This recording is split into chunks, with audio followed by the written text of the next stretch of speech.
Nyame ma ye beda o nyame twedi ampon ase. Bambo ne hwespa wo de aboya besisa abre.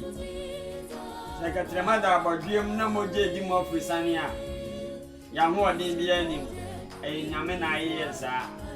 Se nenso ye nya akonya we ewo nyame twedi ampon animu a. Mama ye nanase ewo ne bambo a wo de aboya yi. Ebra ya ba besua wo nyame asem na adwotofo no to dwom fa ase ma ye no. Ye babom pa ye ne de ho ahye Yeshua Messiah no nsa. Eja konkron ma edawase. Bambo ne hwespa wo de ahwe yen. Ene ye fra bi ko boni sun wiasim ko 90 mu no. Ye bibia nse wani monyam a Yeshua Messiah wo dim hu ye mabo fa che nda. Amen. Ti ye hu fri de antini nyina ho. Ebredu se ye no ma be che wasem. Ba ye nkasa so awurade. Na ma ye ne yetiefo nyina nyankwa awo Yeshua Messiah ne din mu. Amen. Amen. Nyame ma ti enyumo kakra bi ye beko edumi die ne so.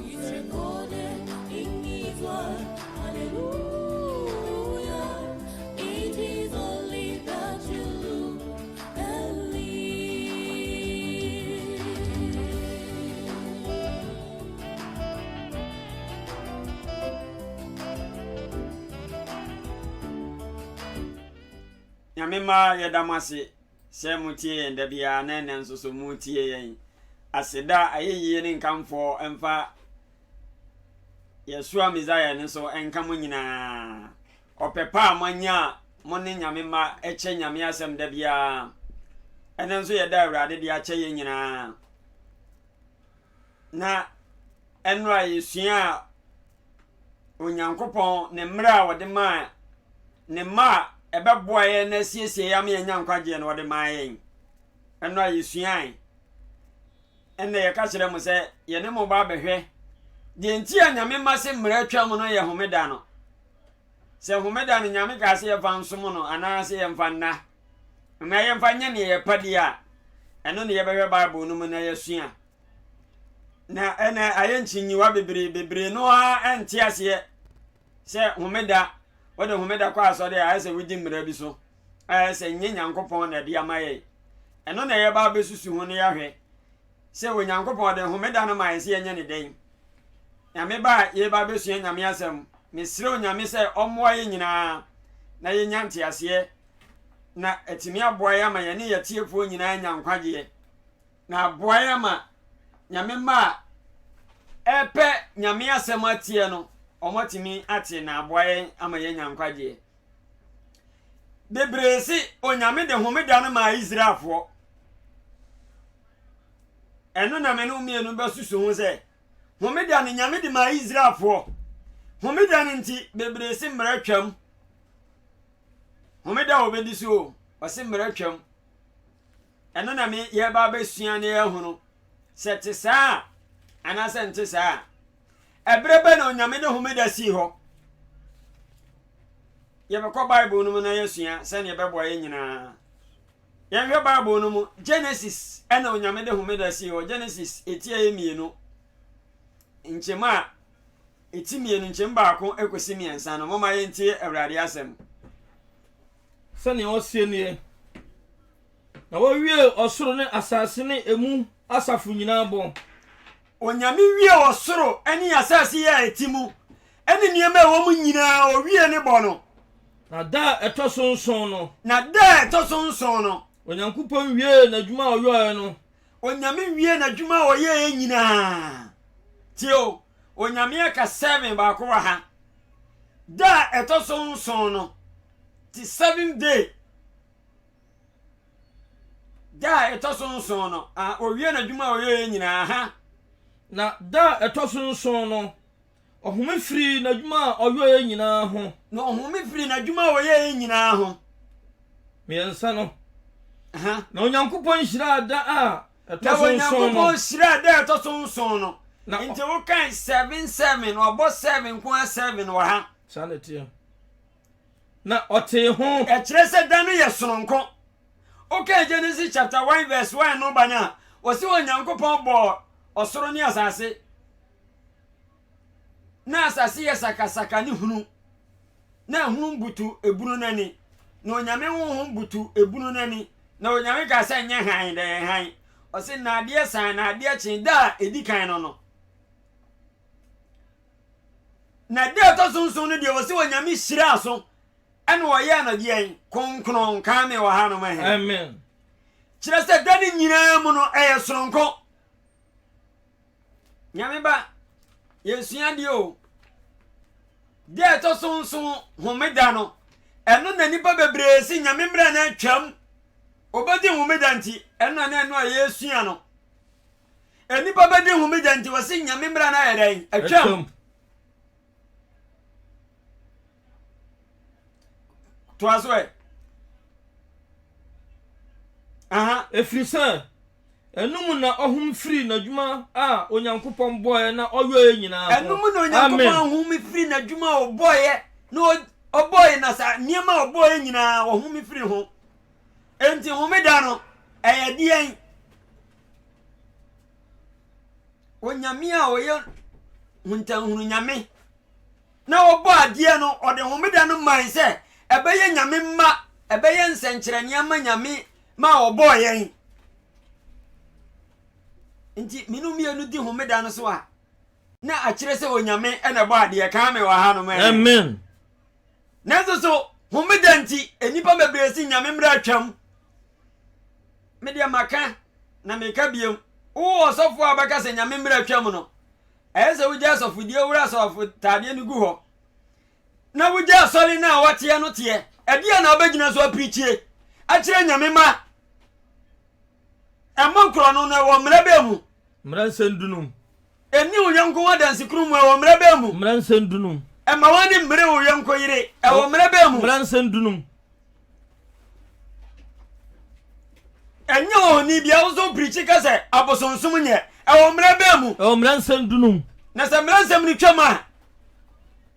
e boni bi ho Davida e mra ni wo aboni nye dan eni ho yemfa boni emu akontaka Romans chapter 7 verse 7 na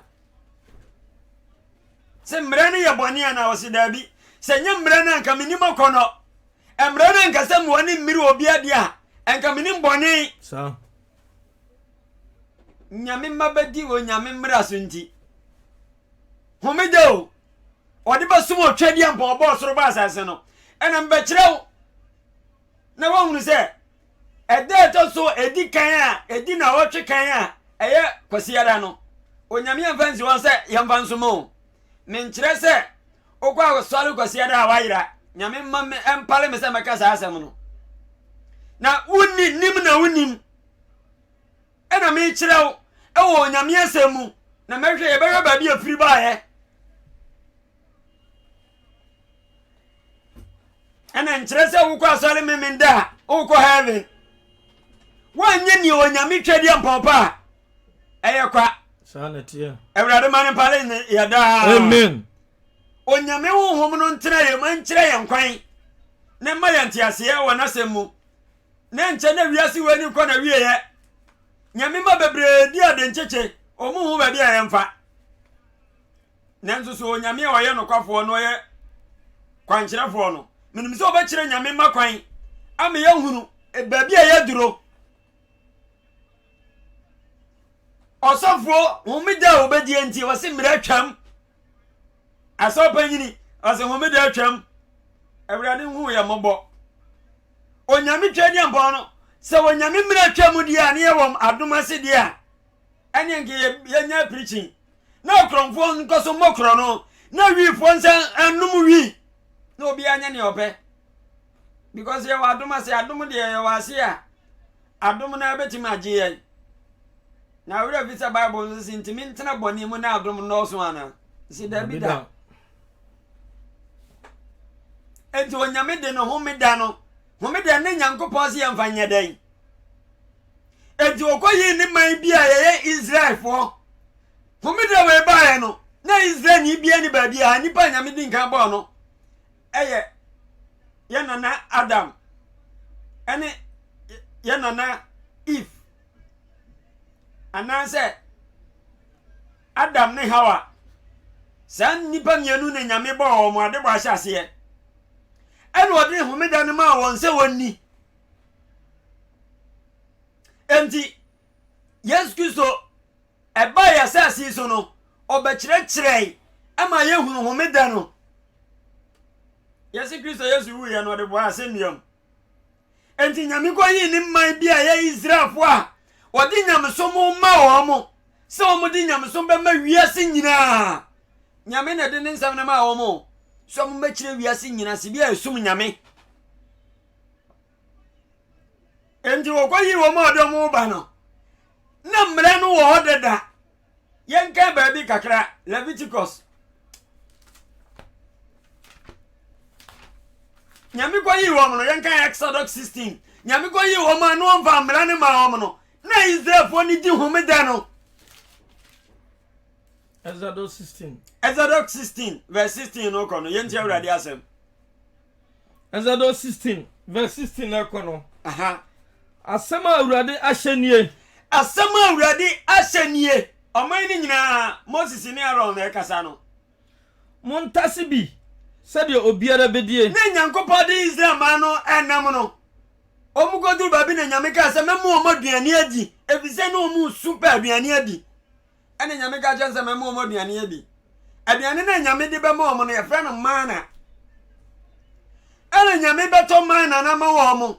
okay free verse 4 na osi nyankopɔ si meto mana na ma mo anapa bia obi anko sesa de ebeso no abusia bia mo hwe mo dodo na mo sesa anapa bia na mo nko sesa na awia mo bekọ na mo huru bi abusia bia mo kwa obi amfa de ebeso no abusia no dodo no ena mo mfa na Israelfo no bebre ye sitie na ofa na adi siwo na ade ache ebebon Moses ka kire wo mo kan koi yanko oma miako ye fa ne seti se woro nka na se woro ba ye di twa bro no obia wo kwa afasa ma abusia no se ne ebeso mo aha ko sede munipa dodo ye na montase se ne munipa dodo no tie no na momfa aha obiara ntase ma won a wowo ni tumadam mu no ukwa afa wabusia mu no enko se me kofa bia koma me nua bia wo ba bi eye unko a de wo no nko a anafa aha na Israelfo no yosa koi wotase ebinom dia pi ebinom su koi no mu se bebre ebinim dia kakra bi ena binum dia fa kakra bi na wodi oma susuye aha na dia otase pi no anya akiri bi dia otase pi no o ka kire won se mamunya mo akiri bi munni ni nyina aha yango na dia otase kakra bi no anka no bi yango won nyina tase sade wobedie aha na Mose ka kire won se obiara nya bi ma ade nche so nanso wantie Mose ka kire won se ade na makosisa no de mun obiara mfa ne ebeso no no nkodi ama muntase bi ma ade nche so na ade nche so a ebebon muntimi ni ebesai yankoi na abini nja bi ma ade chen so aha na edore moa na ebone aha na Mose bufu won na watase anopa obiara sade obedie enti Moses ka kire won se enti sitie amunye sitie manyame asem nyame ka kire me se da bia mukọ obia ntase de obedie o ma baako ema montase mroso ye to ne napa nyame to ade ni gu wan apapa ade be che no na ade ni gu ho na mo akosesa awia bebo no hunu na bia ya so ade awia no na mo kope bie nenzu so ede to so nsia no nyame ka kire won se ede to so nso no mento bi ti de to so nsia no de obia kwa de wudie no dakro no famienu senye ede to so nso no ubedie kan verse 22 no mami yenti awrade asem verse 22 aha na da etoso nsia no otase aduano no moho montase aduano no de ai emoho ko Obaako de oma dumienu. Obaako bia oma sen dumienu 12. Na asafo no mu mpanyimfo nyina ba beka kire Mose. Na oka kire won se de Awurade akanie. O kire ye ohome da kronkron a wadi ma Awurade. Ka me ohanu ma. Amen. Nyame ba me kire wo mu ohu no. Samre ne nyame mfa mra ne mayo. Emre nsam du no. Ne mai na homeda na badadadadada. Ade bo asase ne nyame de homeda ne si ho. Se yemfa nsom no. Enti onyankopon ka kire Moses se ka kire won. Akine ye home mu de homeda. Yes. A wodi ma hwan Awurade. Enti homeda no nya wo po. Homeda no eye Awurade da. Enya wo pe. Enti ode homeda no ma won. Se ye Awurade na da. Enti emransam du no onyamede homeda ni ba mu no nko ano. Oka say remember kai. Ebise na wo hodada. Eya homeda ye di ma Awurade e konkron ye di ma Awurade. Enti nya onipa bia dia eye otwede ampa onyankopɔ de aka me wo hanu man. Amen. Nyame ba homeda na ye kan wasem no. O kan na bo nse asofu bi befu Sampaka ni bi befu. He, nyame ba me kyerɛkyerɛ wade o. Ama wati ase emre homeda nipa badi so ntie o se mre twam. Nso wia na de odo bako police station. Ewo mra be mu, emre twam a krono ni ho. Na wa ufie kra wo mra wo ho. Osofo wa nkase bo Sunday mu ho, akwa no anu wo emre wa Sunday mu ho. Nokure. Na ko hayi obi fie kra ye nhye mra ma. Oba Israel hanu ma wuchi obi fie emre ni ho. Mra ho. Na de na mo ade ne ye Nyankopɔn sa. Homeda obedi ya Nyankopɔn se fa enya wonne ne ntam sankyere no hu se wono na bo soro bo asase no. Ya to atwena fa nipa nsam. Ane ye di ya adwuma. Ewurade mesere hu ya mobɔ. Amen. Na ye nte wase. Amen. Entina ya nana Solomon kan say me no. Kan Solomon kan say me o Proverbs chapter 28 verse 4. Proverbs. Asofo no bebre ebu befu. O kan homeda asem a obeti be na koma kura ya atu. Me ntre za o kwa asale homeda na wo kwa avion. Nyame de ma nipa nyina se ye ni homeda na ntre za ono na obo ade. Obisi Yesu Kristo wu sole kwasi ala ntini ya de kwa asale. O Bible no mse fa kwa asale. Ana fa sum nyame ye be kenkan.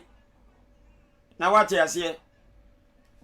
Nyame twedi ampo na obo wo no. So pese wudi ni nsam so a. Nyame ba, ukokomfo kra kokodi adura. Omo wa chiwade e. Omo mra. Nyame twedi ampo obo soro ba asase. Si woni da ye de sum na akomfo nyina woda ye de sum. Ku da pa akuo. For fie. Kusidai. Akwasidai. For bena ni nyina ya woda ye de sum abosom bi. Ni nyame twede mpa obo soro se ba asase. Woni da wasi nyame manfa nhia. Ni ene ni nsom no. Adai.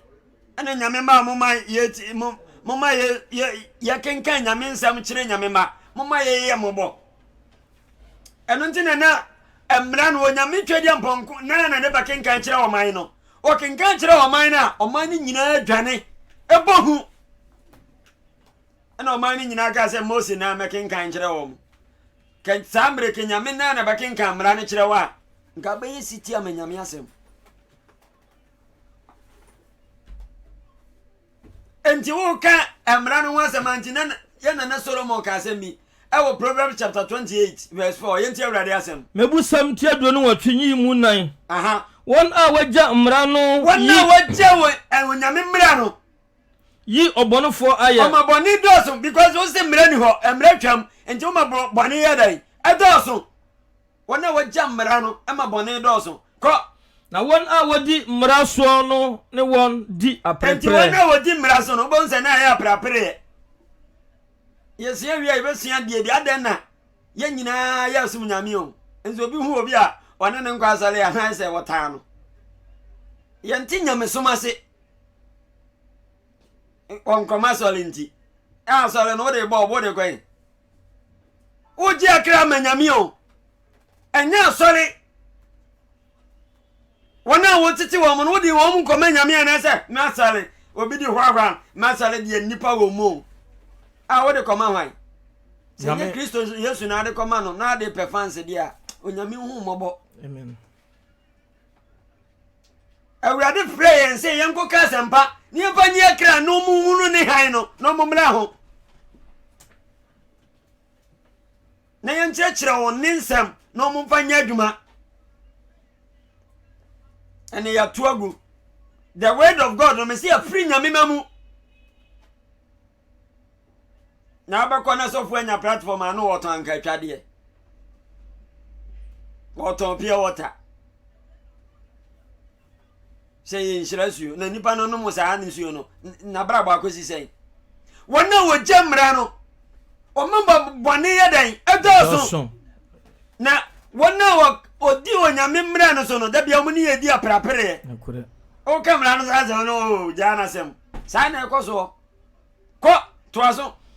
nipa boni nhunu atemmu mu onipa boni bia wo nhunu atemmu mu na won a wohwehwe awurade akiri kwan no hunu dia adi nyina mu na wona wohwehwe awurade akiri kwan no mu hunu adi nyina mu ko ohiani a ona nipa ye mu ye sin dia okyea akwa mienu mu na wonya na hopi onam tene ne kwan so no ewie peye nyame ba me pese hunu no kro me no wo kasa aya nkasa bia me kwa asole me ndani ntia onyame di si wase yamfansom nti wonipa bia wase wonipa nti na waye homeda Luke 2:27 onipa nti na se wo ye nipa na sabi onya aboa dia unti na nyame ye homedo nti Yesu Kristo say I'm the master of the Sabbath me ye homeda no wura enti da bia wo kamra ene homeda ho asema ebe ye prea nti wase nipa tere ni nipa bone ni enti me ntena ne fo de asafum yes oni patine ni nipa bone ni obeda tere ne fo asafum efi se bone ne be yi hu adi onyame asam se nyesei homeda ntio nyame ma bebrese mra twam se mra ni twam obi kura se apam dada de atwam kura na no me ya de se obi se apam dada na wo kotu atwam sa apam dada atwam apam foforo nya adwuma efi se Yesu Kristo ya ba wo no no ni nipa odi nkan se no honkom David kan ho asem Isaiah kan ho asem Jeremiah kan ho asem endi o mo kan ho asem no ena kirema ye hunu se ye ba wo na ni dini di hwan Yeshua Messiah nyame ba unti Bible na se abompa ye sire nyame no mie wadwenem enti na me no dusua mra no emra Yesu Kristo be yifiri ho eye Mose mra na ne kum nipa uye we ya we nya we nsi waboni enkun Kristo Yesu ba se mote se ye ka cha titifo se ninsie niana mu esensinsi anamu na mde me ka kira wo se obi ye wade afache no amen obi bo so tora afache amen Yesu Kristo be ye firi hon mo emra ekokum nipa de nyame de ma Mose ni nyani nyina o eye 630 nyani nyina na Yesu Kristo be yifiri ho ebi ye adwuma na no me ne obaka ho asem akire kaya die binti nyame ba obi ni wase we ya apache enkwa sondem ena obi ya apache nso ye sofo sanete ogie nyame adwuma dindene so nga oben ya sori fies yesu abo ni ekum so emra we etimi de nipa ko heaven davi na diesel for na etene mo do ma beduru Israel Mose na hometi o ti nyame ma wutie homeda ho asam na me kan mi nya daje kirekire makoma no ate ase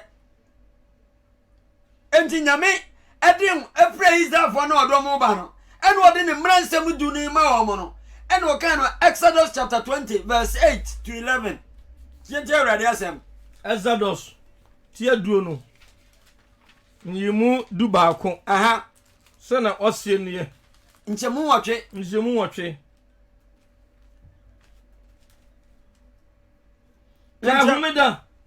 Kai humida na ye no kronkron remember the Sabbath and keep it holy. Kai humida na ye no kronkron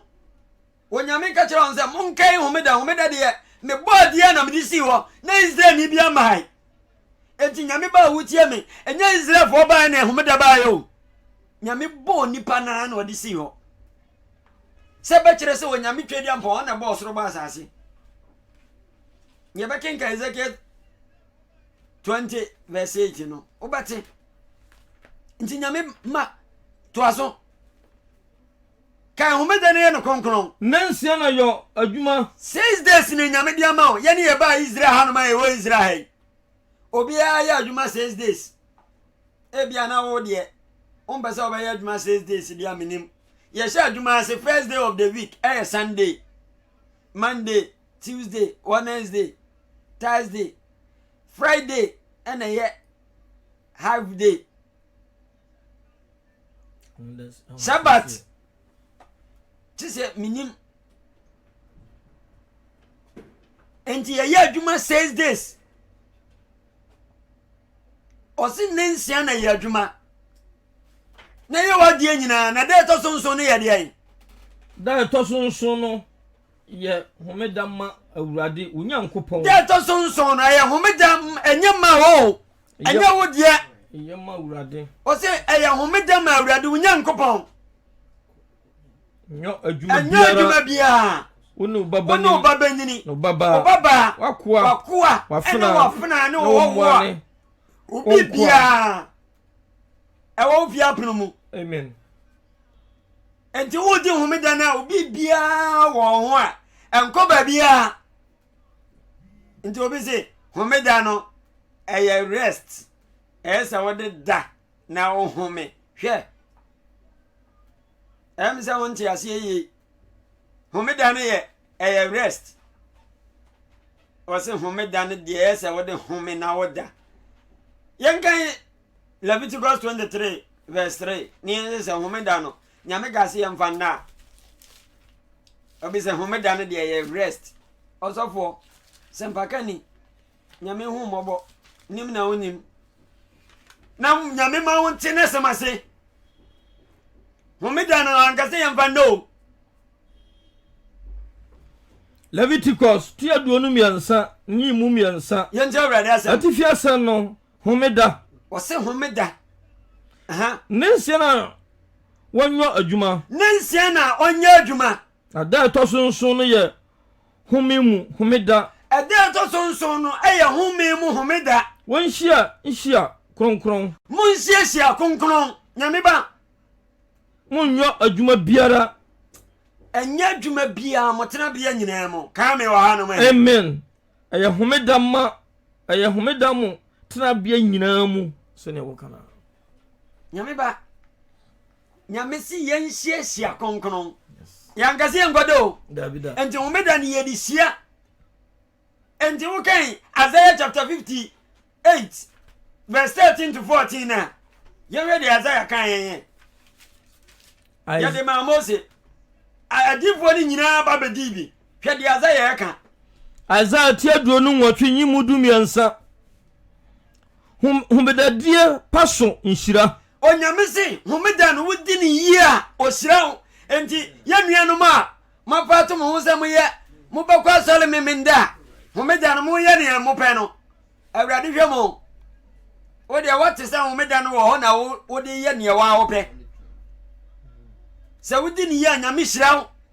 wo de homeda no fa ye ne wa wo pe emfa nya wo pe so adwuma o se ne bebo obenya bibia tu botom enti nyame ma bebre homeda no omo de ye ne omo ape o se we ya memenda kwanhwani okọ asale ji okọ didi okọ asale memenda bia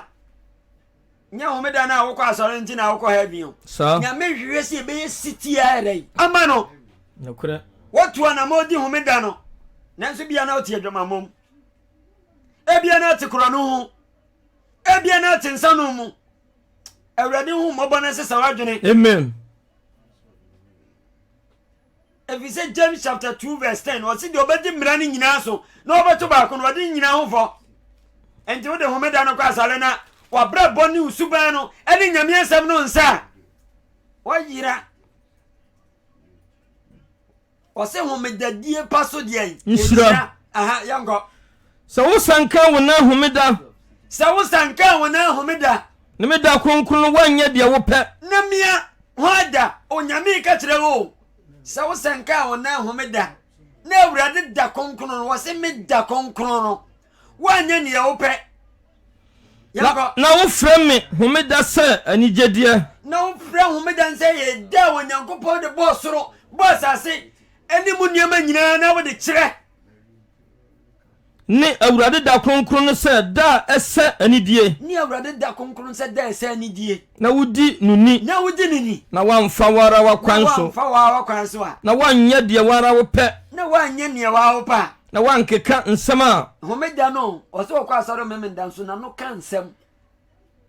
nkonkonsa nyina wɔka ho homeda no yɛ kɔ asɔre sɛ yɛbɛnya dwensa kyerɛ ne mmɔburohunu mentia sɛ ɔne nyamesomfo a yɛaba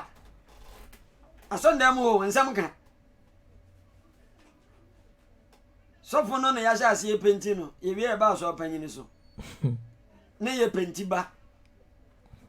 yɛse ɔno anka sɛ mese da awurade wo hu ya moboda amen nyame ba onyam som na wo som no okay Romans chapter 12 na wo se mitomufo se mo fa mu nipa dua nsi wasa afare ya den etiase ene mu nyam som a ya den adwene wo mu ene nyam som na ya som no asa adwene nim obi atu ne sire no ya fa na basa na nyame no kura obi a osibia wo hu no asam na man kwana eda ho na ebedi so no ya to atwene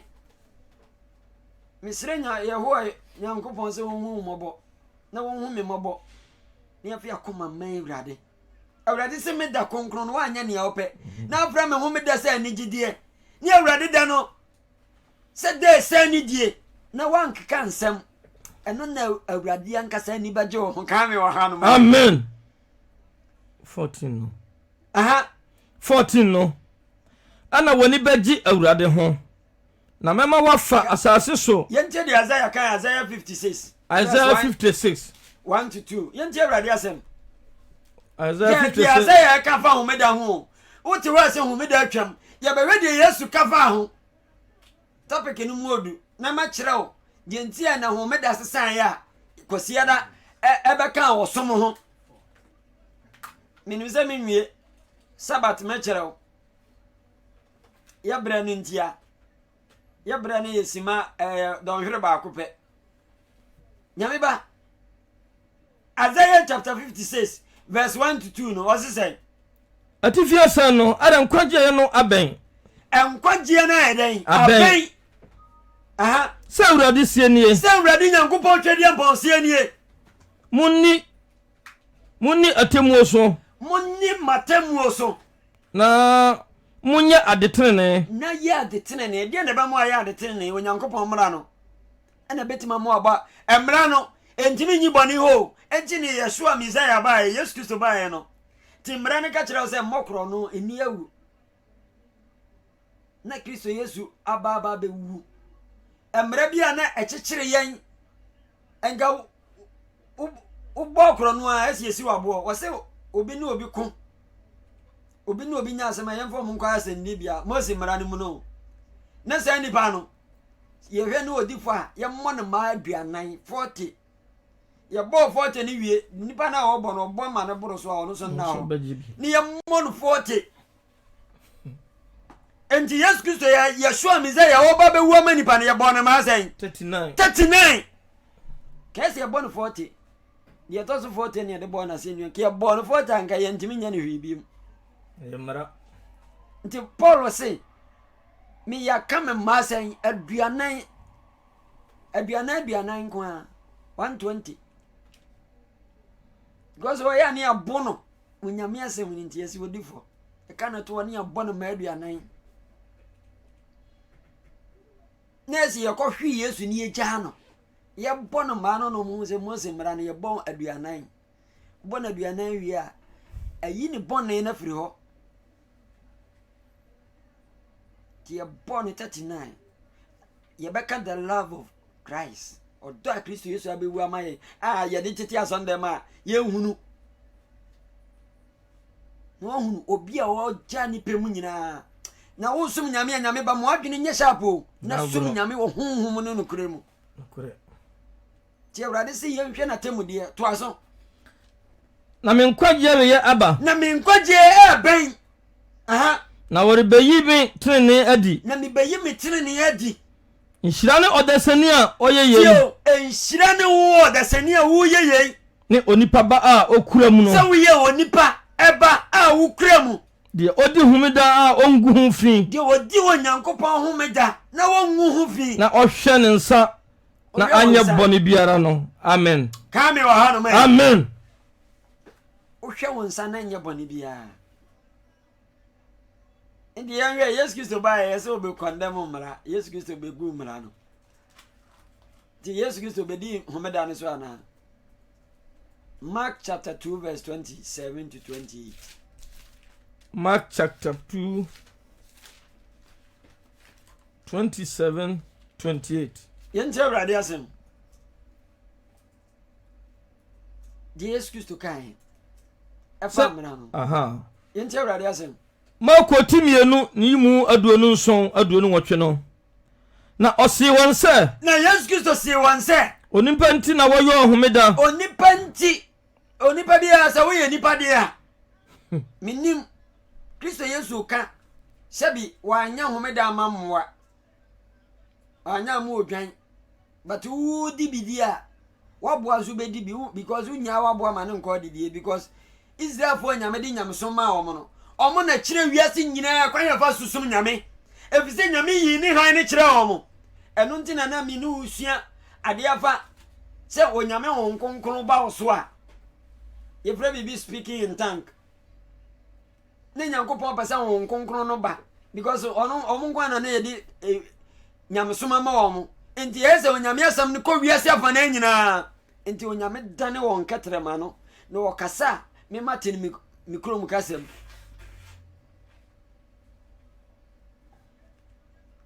hwe Israel nyame di nyame so ma wo no ena onyame ka se nipa nti no ye de homeda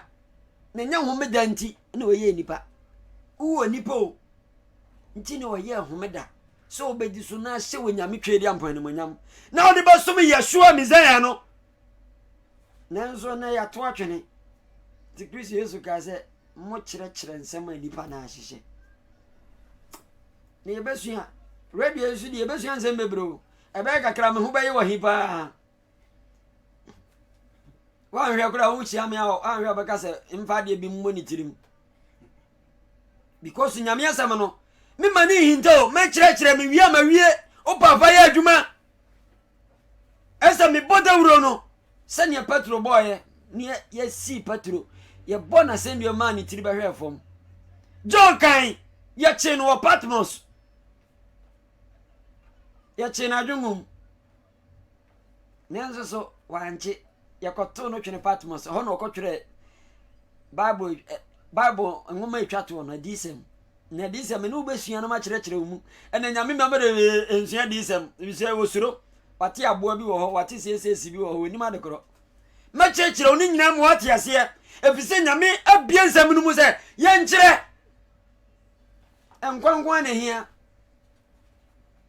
nyame si nipa nti na oye homeda nya homeda nti na oye onipa na yemimi Yesu me yade an homeda wura I'm the master of the Sabbath come wa hai amen the Kristo Yesu na wudi na chi na wa na ye homeda no wura na nso opai fa baabi a wonam sa na nyame kire dabida wonni ma bisa o na kenka babo ne bompa ye sire Yeshua Messiah nse awurade me se biama dwene ani ne ma honkonkru tumi no nkire me so Over Hebrew Bible na kenkan ahine pa ene nyankopon yi da bia da di na wotwe kan se mfa nso mo no awiase nyina atu asete omo mo de bae wo mekenka ho asem nyina na ma kire okwan ya fa so bae na obeti ase ebre ni ntime bre no aso homeda ho adesua ne yesia ye nwie nyame ya adoma me da wia ya no besa ato aso na ma wie ne preko ebre no sa se ne atiefo ne afrefo betimi abisa question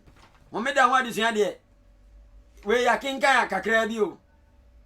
ye ba Paul so odi homeda Yesu Kristo wu achi no asuafo ni di homeda no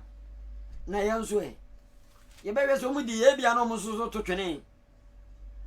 ni ya hwe de Paul kafa homeda no ni ya hwe de Petro kafa ho na ya hwe se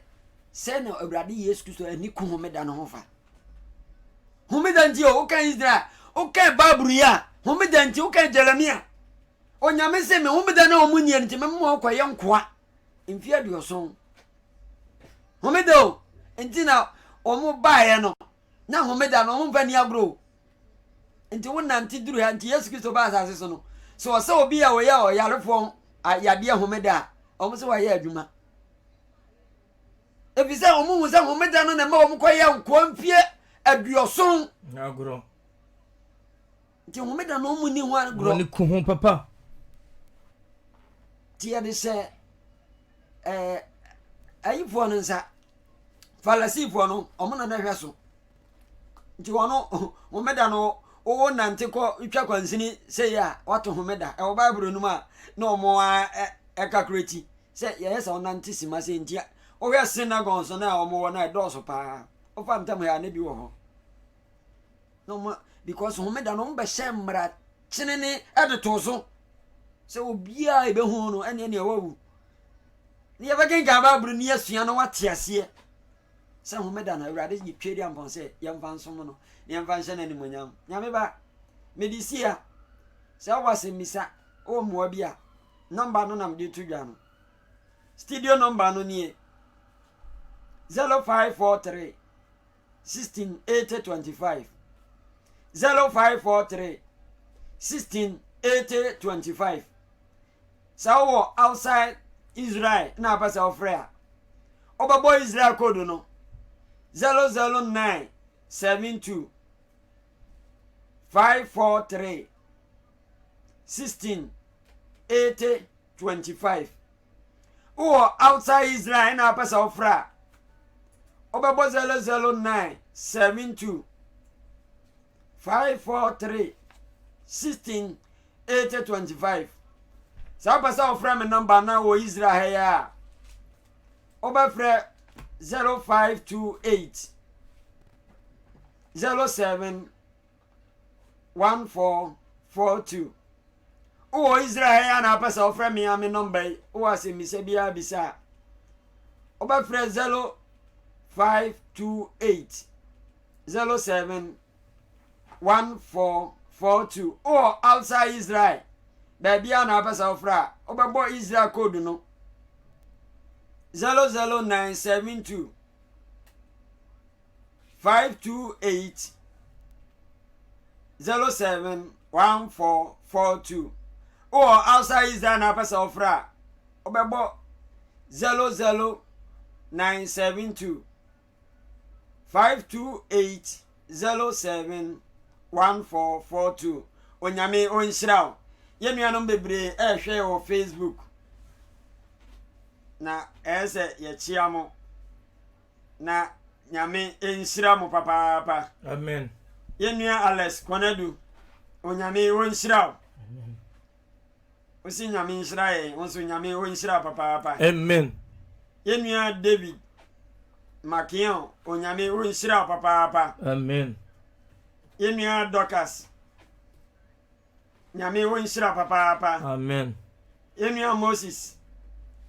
onyame onhyira papa amen ajeni mboatin o se wo hwe live onyame onhyira amen yenua James tua onyame onhyira papa amen ohima papa bi onyame onhyira papa amen yenua ba Mercy edu onyame onhyira amen Pastor Abeka onyame wo nhyira papa. Amen. Yenua Peter Enyinada onyame wo nhyira. Amen. Pastor George Owale Pastor nyame nhyira papa. Amen. Utie enda bia. Yenua Kofi Miki onyame wo nhyira. Yenua Kennedy Kakra onyame wo nhyira papa.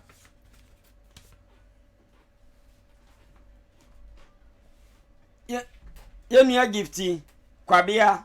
Asabre onyame wo nhyira papa. Amen. Adofo bebre na hwe o Facebook. Yenua Caleb onyame wo nhyira papa. Adofo bebre hwe nyame wo nhyira mo.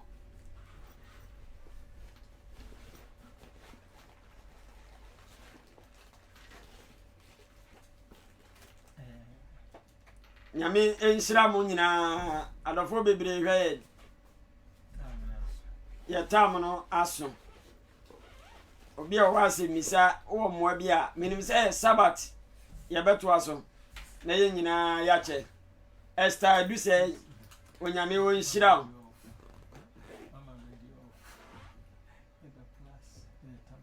onyame wo nhyira ye nyina na wonka ya ho ewo ni din mu nti amen. Amen. Ye bre no ayebe e be bompa ye na ye de dwumadie ni nyina ba wiye ye bompa ye osoro ko hine kwankyerefo na nyame o ma edawase. Amen. Dia wo na dia ma ye nsie ma megu emkyera wo ma o ma bebre ye hunu nsonsono ye wo nyame osummu ye sra buaye na fa radio yi so eda won sempa na di manyame manyina hunu na yente won samase na aboya me ye ne atiefo nyina nya nkwa obabi tie na no hododo na Yeshua Mizaya odi mutino saka sa nipa no. Amen. De o wa maniem o ha mu no musafo ni nyina ambo ne mfa seda ma ewo Yeshua Mizaya ni din mu nti amen. Amen. Yami inshira mu nyina.